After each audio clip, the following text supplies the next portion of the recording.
joining for the first time, my name is Stephanie Starks. I am the therapist and owner of Starks Counseling and Consultation Service. Downtown Columbus. I am a trauma-focused therapist, so although this topic today is going to be heavy, I'm really excited to be talking to all of you about it and all of you at home live streaming. Once again, I would like to thank Impact Community Action for the opportunity to present Workshop 2 of the series of 4. Today we are going to be talking about trauma, community violence, and the Black community. I think we can all agree that over the last year we probably have a lot of material we could discuss on this topic. For me, it's more so an opportunity to educate everybody on what trauma looks like or may look like for you individually, and to gain some understanding on how the larger community, even your families, may be experiencing it, so that you can identify those symptoms within yourself or someone that you love.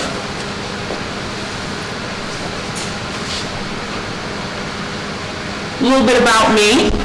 I am independently licensed, and again, I'm a trauma-focused therapist. I graduated from Columbus City Schools, actually Columbus Alternative High School. I graduated from there. And my undergraduate degree is from Ohio University. I actually majored in journalism. That was my first degree. Then I went back and got my master's in social work. I've been a social worker for close to 20 years. I hate to admit that, but it's true. I am the mother of a 26-year-old daughter. I have been treated myself in the past for anxiety and secondary trauma. As you can imagine, as a trauma-focused therapist, I'm absorbing a lot of people's experiences. And when I was really new in the field, it became overwhelming, even though I love the work. And I love therapists, not just because I'm one. And my family and I have benefited more than once in my adult life from the services that Impact provides. So I am very excited about presenting workshop number 2 for everyone today.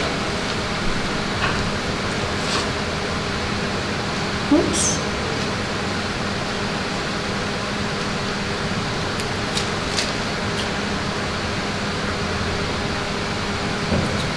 Okay, I think I got it now, y'all. What do you think is going on in this picture? Trauma, community violence, and the Black community. What do you see visually going on in this picture?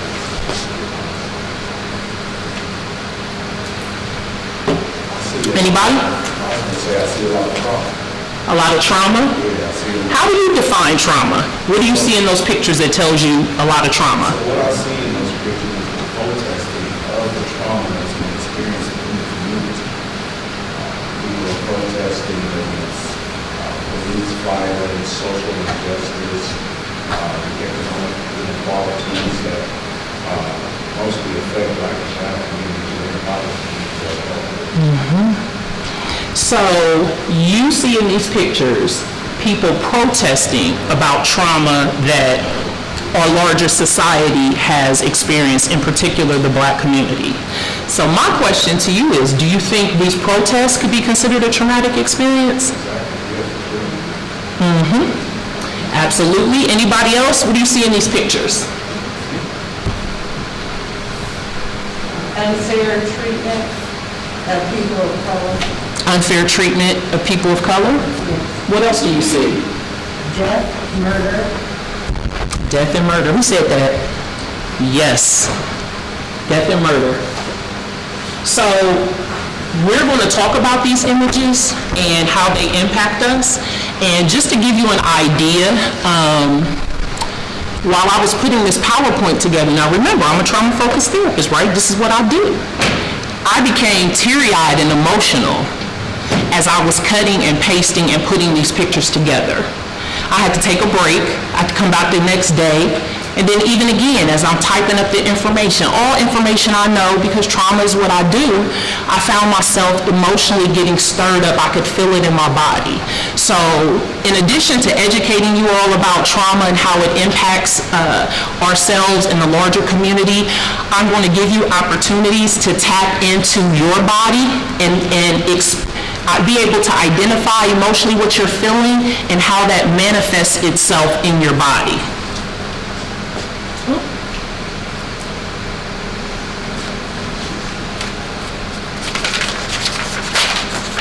By the end of this workshop, I'll just wait for the PowerPoint slides to come up. By the end of this workshop, you guys will understand the definitions of trauma, community violence, what the historical context to community violence and trauma is for us, how it has impacted the Black community in particular, I will ask you guys, what are some traumatic events or community violence that you've witnessed or has occurred in the last year? I think that's important. How traumatic events have affected you and your loved ones, and what you can do starting today to take care of yourself and those that you love.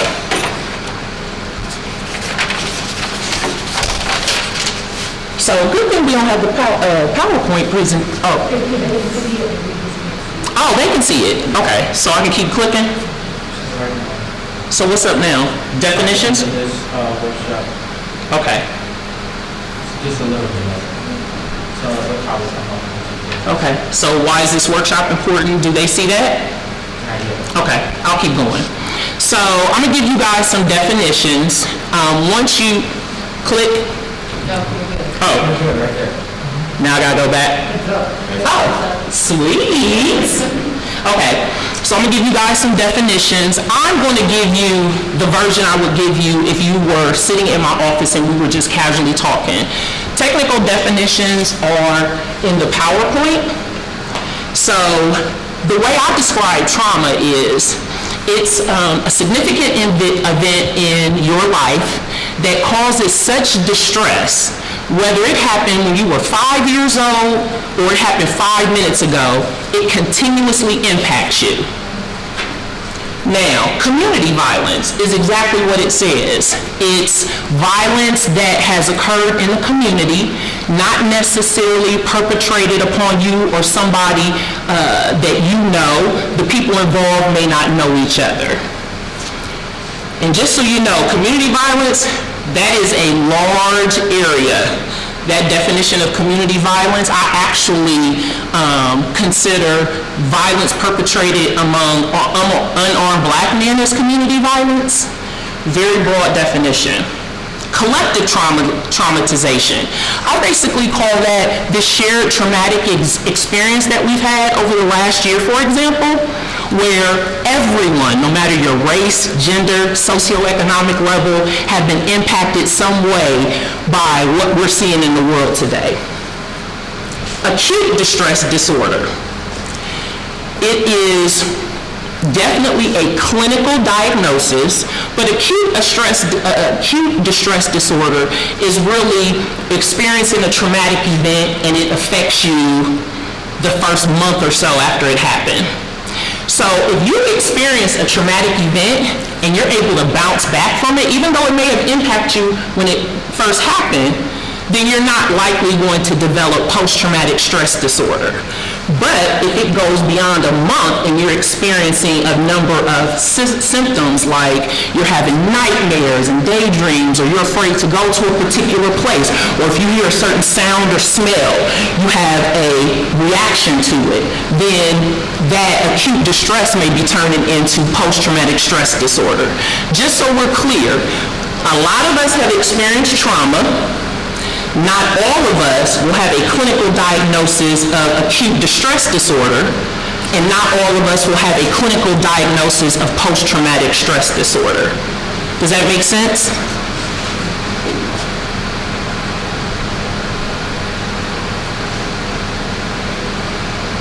Is it still working? Okay. We'll put it in.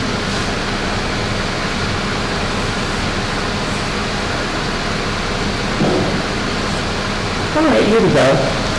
Some data. So according to the Centers for Disease Control, homicide is the leading manner of death for African American males ages 10 to 35.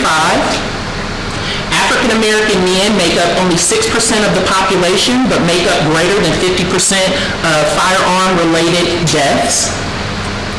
Psychological trauma from exposure to violence, defined as post-traumatic stress disorder, increases a person's risk of adopting violent behaviors.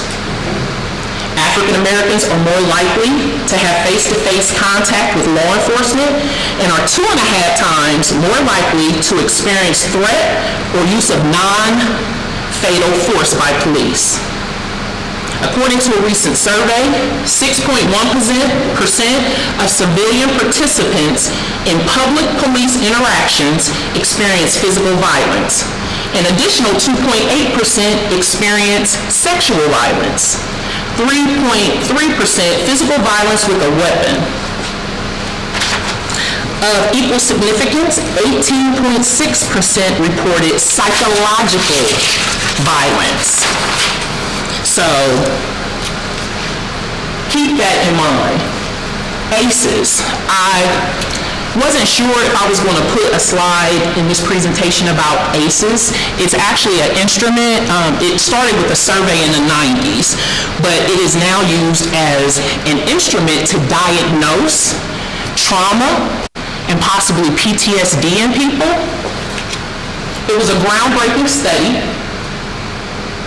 and it found that a significant relationship between the number of ACEs a person experienced in childhood, abuse, neglect, parental mental illness, exposure to violence, divorce, and a variety of negative outcomes, there was a relationship. So in your adult life, so poor physical mental health, substance abuse, risky behavior. So basically, the more ACEs or the more trauma you experience as a child, the more likely it is that as an adult, you're going to struggle with AOD issues, mental health issues, possibly keeping a job, maintaining healthy relationships, that kind of stuff. So ACEs, your exposure to trauma as a child shapes your adult life, and you got to think about how it may show up in your life. So I have a lot of clients who come to see me, and they're not coming to see me for trauma, so they think. They may be depressed. They may be anxious. People may be telling them, you seem really like wound up tight. Like you seem really upset all the time for no reason. And I have clients saying, I'm not upset. I don't know what these people are talking about. But I decided to come talk to you. I assess them, gather information about their lives. Sure enough, they have some untreated, unresolved trauma in their childhood or young adult lives that is impacting their functioning today. And a lot of times they don't even realize it.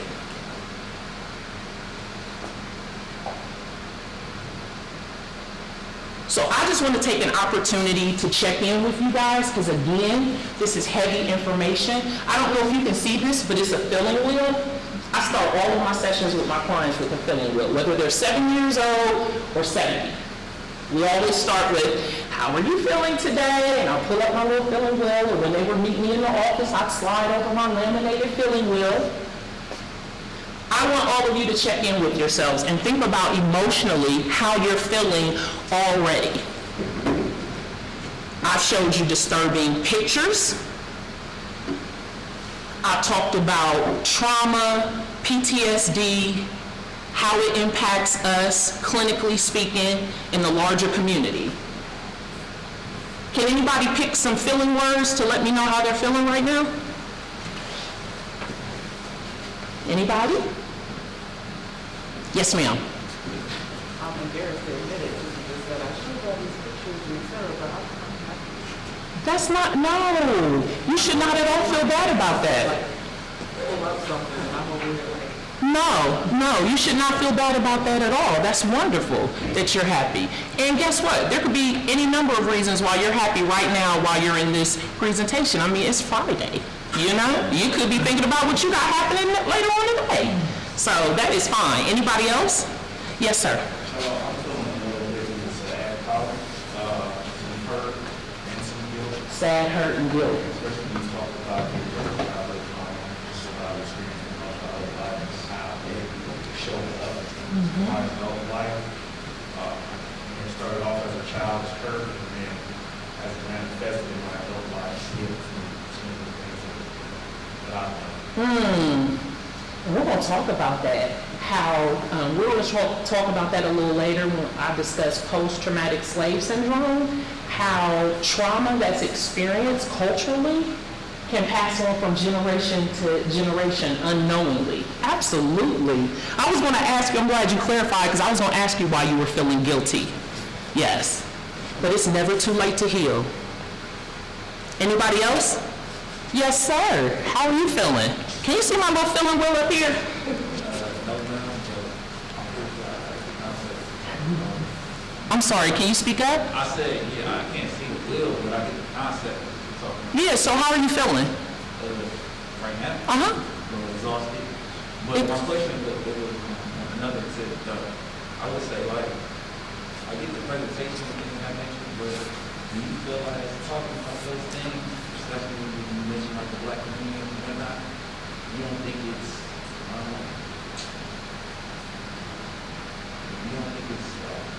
over exaggerated? What, trauma?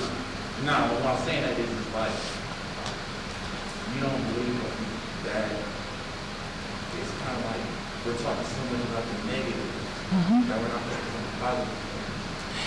Whereas Yes, I love I that. ain't coming here for no negative things. I'm going like progressive. Yes. I love that you said that, because guess what? If you hang out towards the end, we're going to get to the positive. So in answer to your question, do I feel like our community or the community at large focuses a lot on negative aspects of trauma? In the media right now, probably yes. But I think it's important for me as a therapist to continually educate the community, because so many people in the black community, we don't give voice to our pain and suffering, and we don't allow people to bear witness to it. So if nothing else, I want people to be able to identify, whether you're black or white, be able to identify what you're feeling, how these things happening in the world are impacting you, so you know when you're in trouble. Because some people walk around and they are broken, and they don't even know it, because they don't understand what they've experienced and what their parents and grandparents have experienced, and how that has traveled down the line and impacted families generationally, and thus impacting the larger community. Can you hold on to that second question so I can move forward? Okay, thank you.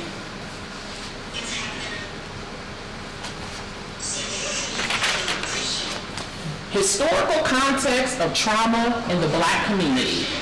So we've talked about the clinical definition of trauma, acute distress, and PTSD. Now we're going to talk about a concept called post-traumatic slave syndrome. There was a lot of research, and the term was coined by researcher Dr. Joy DeGruy.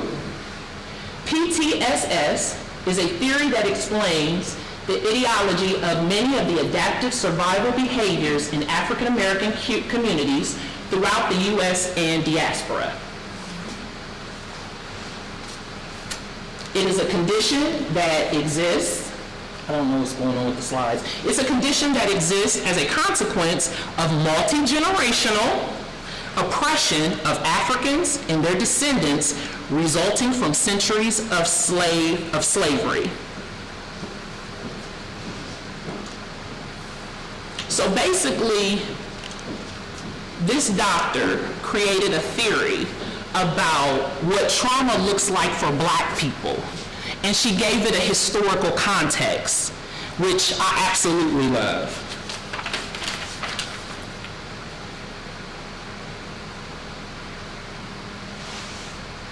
What are the long-term effects of post-traumatic slave syndrome?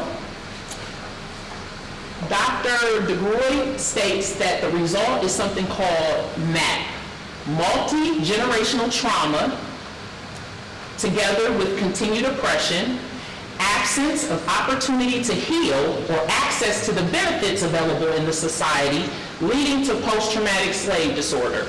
Believe it or not, young man, this is what you're talking about. Well, so depression can come under the umbrella of oppression. Well, what you're talking, when you were saying, You talking about that, you talking about the slave disorder, you talking about like white supremacy. no, wait a minute, hold on. What I'm saying is, what you were saying earlier. That's the talking about the antidote, that's the. Okay, hold on, let me finish. When you were talking about earlier how people seem to focus on trauma, the negative aspects of trauma, and not about healing, some of her research discusses how some of us in the Black community get into this place of learned helplessness. We don't know how to move from that because we don't have a sense of who we are, because our identities were taken from us and we never regained them. So that's actually what I was referring to.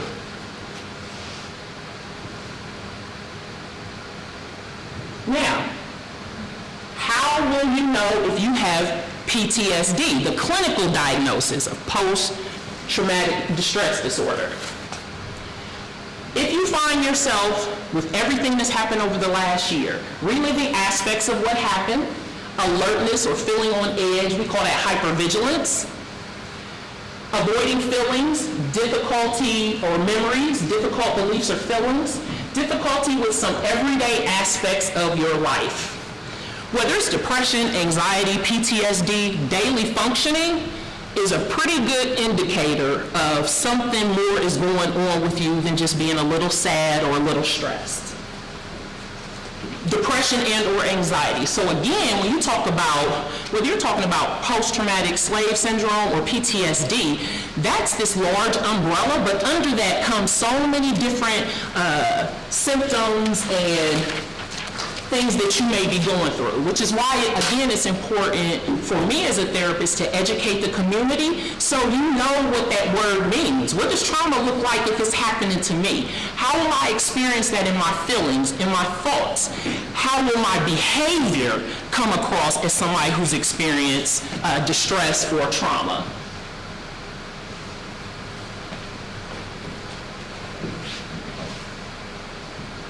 So these are all the problems we're looking at. And I talked about these a little bit last week. Institutional racism, police brutality, disparities in affordable housing, employment, gang violence, drug alcohol addiction, single parent homes, school to prison pipeline. As a race, these are the things that we are dealing with and have been dealing with for generations. So how does that present to people? Possibly, it could present as anger, hopelessness, hypervigilance, paranoia, depression, increased suicidal or homicidal thoughts or urges, rage, lack of trust, that's a big one. Poor focus, struggling with your job or taking care of things at home, paying bills, or if you are young or still in college or a young person, you know, kids can actually have a diagnosis of PTSD.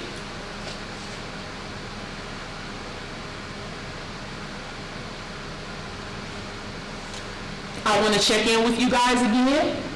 How are you processing this? Does anyone have any questions? Want to share how they're feeling? What they're thinking? Anybody? Well, there's some other arguments to Dr. Nicole's theory of post-traumatic slave syndrome. Specifically the part that hopelessness and unidentification of oneself as pertains to Black Americans. And the other arguments, which I tend to agree with, are that in some aspects absolutely true. However, it is only because of identity and the feeling of hopeless, that we've been able to achieve the things that we've done. But there is a broader perspective to that brings a number of people who identify as African Americans, adults, African descendants of slaves, which is different from African Americans who come from the Caribbean or from other countries, how we deal with things, how the majority of us are living under systemic racism, which lose yourself. Yes.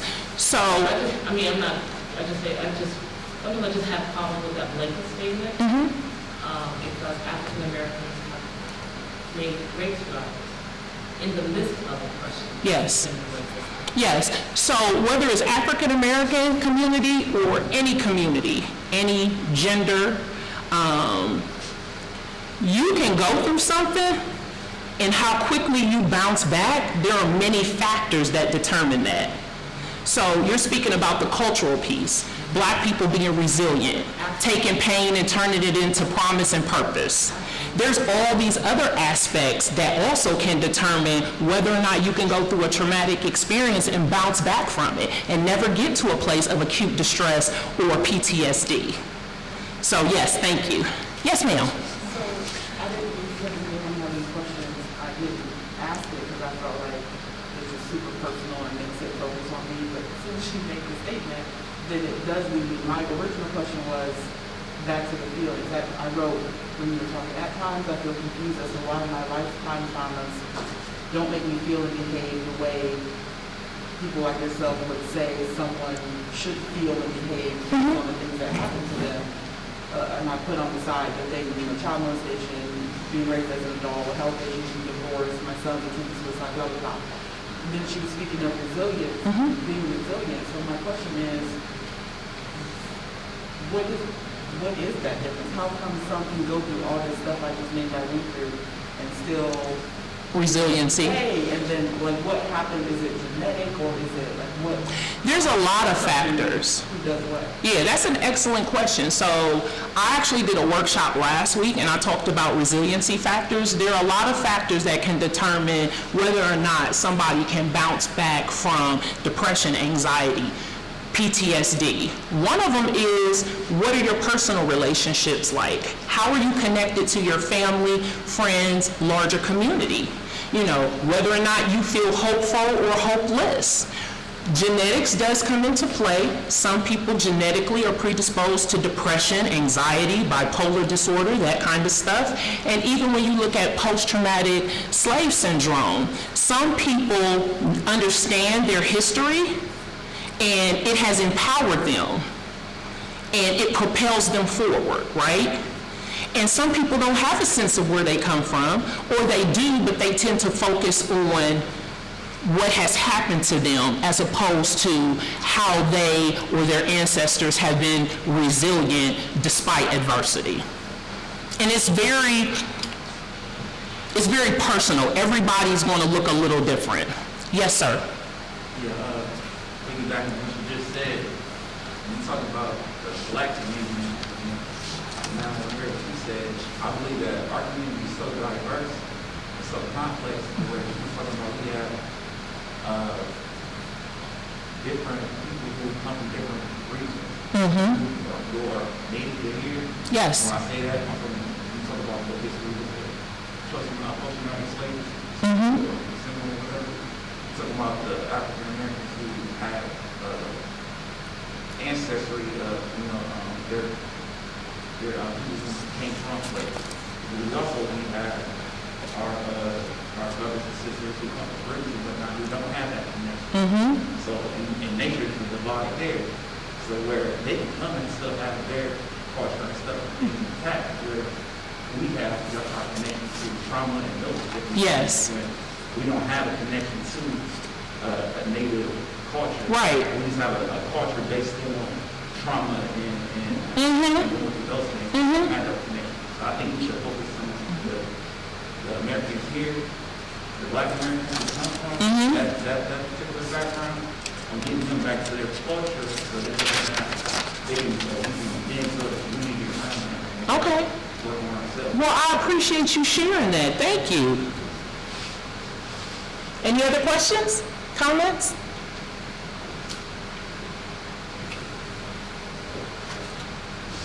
How do we heal? So again, to your point, I've now laid down this cultural context to trauma, how the African American community experiences it, keeping in mind what has happened over the last year. So how do we move forward? Now we have an understanding of how trauma impacts people in general, how it impacts us in particular. How do we move forward? I know that's right, cautiously. Elaborate, what you mean, move forward cautiously? I mean, with thoughtful intent. Thoughtful intent, meaning? Meaning, move forward, but be educated and have a plan. Don't move forward just on knee-jerk emotion and reaction, but with the intention to solve whatever you feel the problem is. And I think what you're describing comes from a person who has a sense of self, who understands who they are in relationship to the world. You have a question? I did. Oh, okay. Can I say something? Absolutely. Yeah, I think like what you said, the sense of self, that's the main issue right there. We don't have a sense of self. I agree. Some people do not. Absolutely. Yeah. Yes, absolutely. Yes, sir. When you say how do we heal and ask how do we do that? So in theory, I think we heal by, I think we go together. And again, it's in theory because, several of our leaders, past and present, have said that we as a community, as a people, definitely need to move together. So it's each one teach one, as the sister said about education, knowledge of self, sense of self. And it's also going to be important to get back to the village mentality that a lot of us grew up in, where, in our communities, releasing our own communities, treating each other respectfully, loving one another.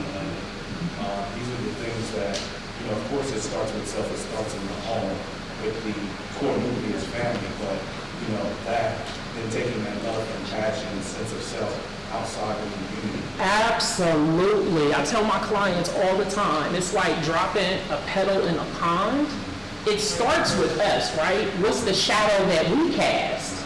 How are we taking care of ourselves? How have we overcome our personal adversities, whether it's historical or within our own families and our own lineage? And then we go from there. The more confident and secure in who we are, we feel, then we spread that among our family. And then guess what? They're going to spread it among the community and so on and so forth. So I agree with everything you just said. Yes, actually both of you. Did you have your hand up? Yeah, I just wanted to, it made me think when he was talking, that I think a big part too is educational.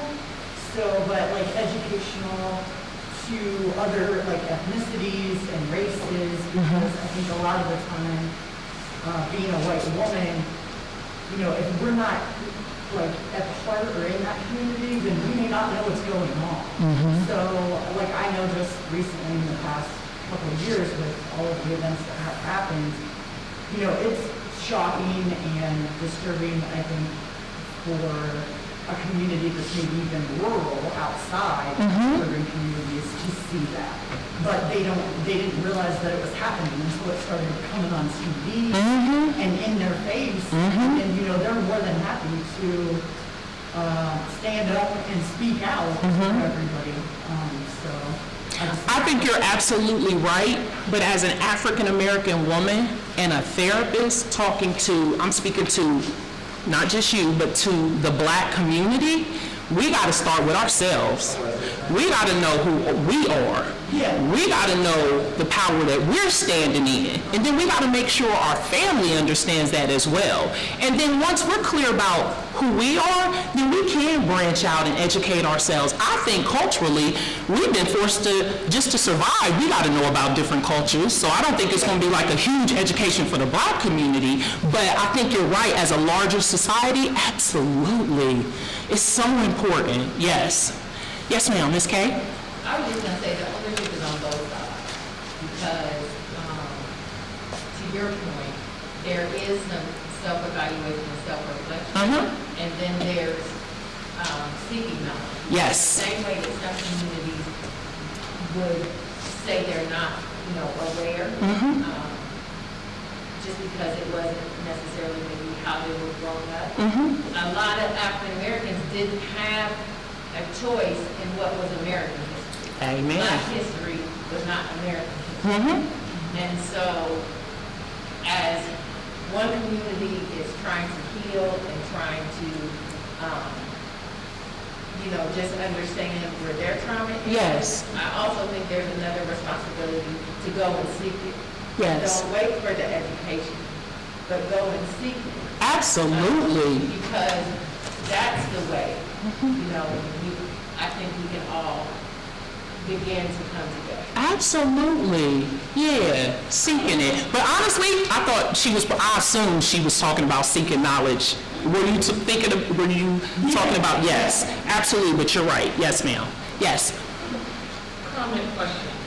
So when we talk about this, I'm not saying anybody's wrong or disagreeing. So we're asking, how do we heal in a society with structural racism designed to exclude, designed to oppress? When we should live on the peripheral in a flower zone, believing that we can heal, right? Yeah. And that we can exist in a society and we don't have power to determine mortgage rates, interest rates, where we live, how our schools are governed, what our communities like. Moreover, that we feel that we're visitors to this country. That's the reason why last week happened. They could go there with their assurance and their knowledge Yes. that this country was there. So let me answer that, because I'm not a sociologist, I'm not a political scientist, I'm a therapist. So I'm going to tell you what I would tell a client who came to me and I felt like they were stuck in a place of trauma, stuck in a place of pain, reliving through their mind or through their conversations, things that they have experienced. This is what I would tell them. There's something called internal versus external locus of control, LOCUS. As a therapist, how someone views themselves in relationship to problems will tell me a lot about how quickly they can bounce back from something. So if everything is always happening to me, then I have an internal or external locus of control. If no matter what happens outside of me, I'm clear about who I am and how I represent and how I show up and how I want my life to go, then that's an internal locus of control. Because if we continually focus on everything that's out of our control, it will overwhelm us. This is how a lot of people end up in therapy with me, because they get so down and depressed and overwhelmed about what historically has happened to us. And it's real. I validate it. But at some point, you as an individual, and then hopefully your light shines and influences others, we got to figure out how to move forward. Absolutely. At some point, we all got to figure out, no matter what your race or gender or socioeconomic status is, we have to figure out how to move forward. Life after trauma. So, just like last week's workshop, I wanted to make sure that I gave you all some takeaways of things you can start to do at this moment to heal from the things that we know are happening and existing in this world, up to and including probably this day, because I haven't watched CNN, but I'm sure that there's some good tea on CNN today. These are some things you can start doing right now. Sometimes when we're traumatized, we isolate. We feel like we're alone. Don't do that. Every day I tell my clients, after I show them the feeling wheel, I ask them, how have you taken care of yourself every day since you've seen me, physically, mentally, emotionally, and spiritually? That's going to look different for everybody. But if you invest in taking care of your vessel, your person, inside out, with intention every single day, when a crisis or a traumatic event occurs, it's not that it won't affect you, but your ability to bounce back and bounce back faster and get to a place before the traumatic event occurred, the likelihood increases. Self-reflection through journaling, meditation, prayer. Building on your strengths, old and new. So, resiliency, identifying who you are and how you show up. Seek professional help. I tell people, if you think you have experienced trauma, Do not just go to a regular therapist. Find a trauma-focused therapist. Just like doctors have specialties, therapists have specialties. I have clients who have been in therapy for 10 years, and they made all sorts of progress, but they'll say to me, but I just feel stuck. There's something that I haven't touched upon, or I didn't touch upon in therapy. Usually a bell goes off in my mind, and I'm like, there's probably some unhealed trauma there. So seek a professional, seek a trauma-focused therapist.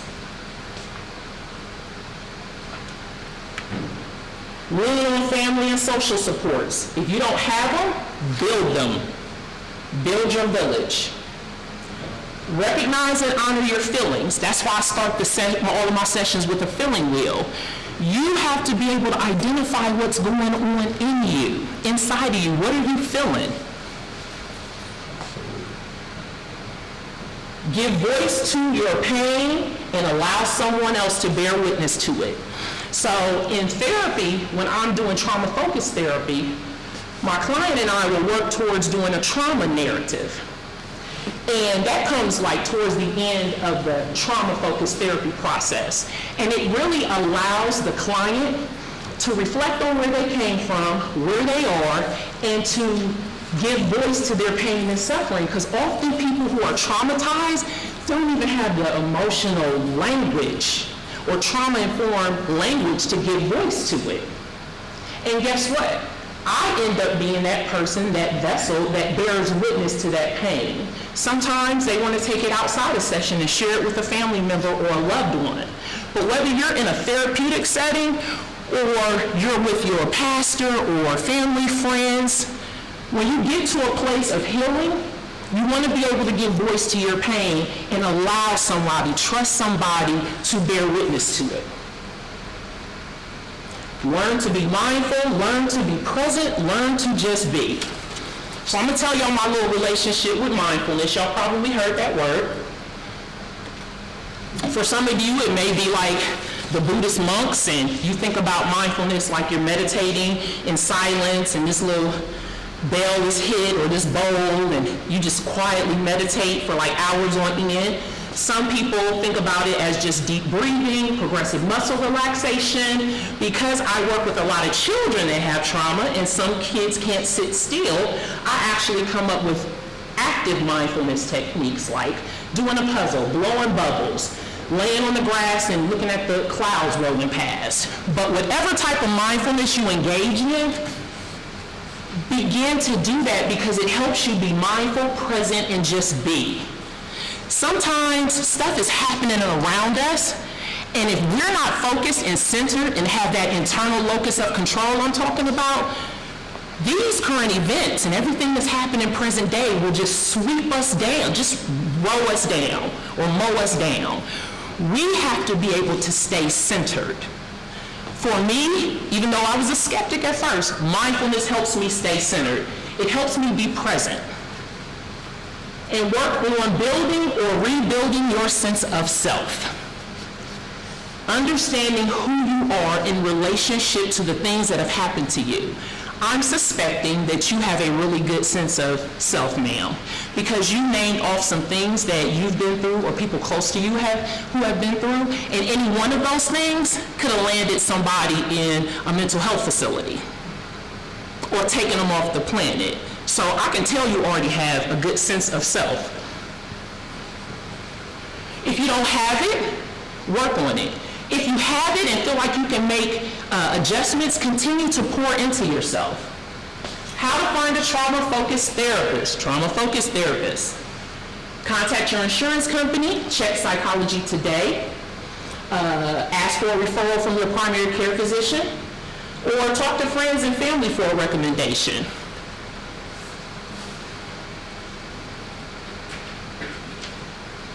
And here are some local resources. Again, a lot of us have experienced trauma and we don't even realize it. So maybe you think you're depressed, maybe you think you're anxious. Well, that could come under the larger umbrella of trauma and you don't realize it. So maybe your journey doesn't start with a therapist, maybe it starts calling the domestic violence shelter hotline, Or maybe it starts with calling a adult suicide prevention hotline. NAMI has a lot of workshops, and I actually facilitate a workshop once a month, the third Saturday of each month from 12:30 to 2:30. It's a group called Mothers in Healing. It's for women whose children were victims of gun violence. There's lots of free workshops in the community and support groups. Please tap into them. And with all the information I shared with you all today, you still may be unsure whether or not you've experienced trauma, but maybe you'll go home and reflect on this workshop and think about a loved one who may be presenting like they're experiencing trauma, or maybe depression, anxiety, whatever.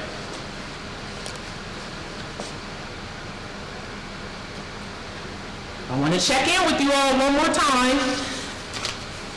This was heavy information.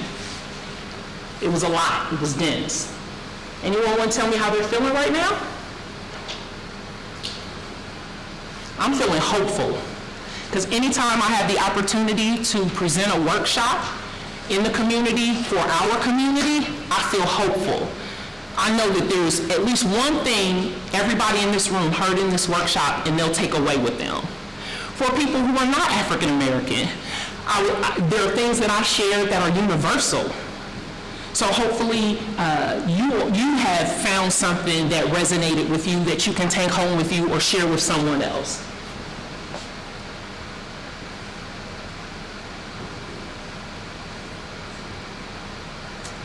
Now, last week I was not prepared to tell you what workshop number 3 was, but I am prepared this week.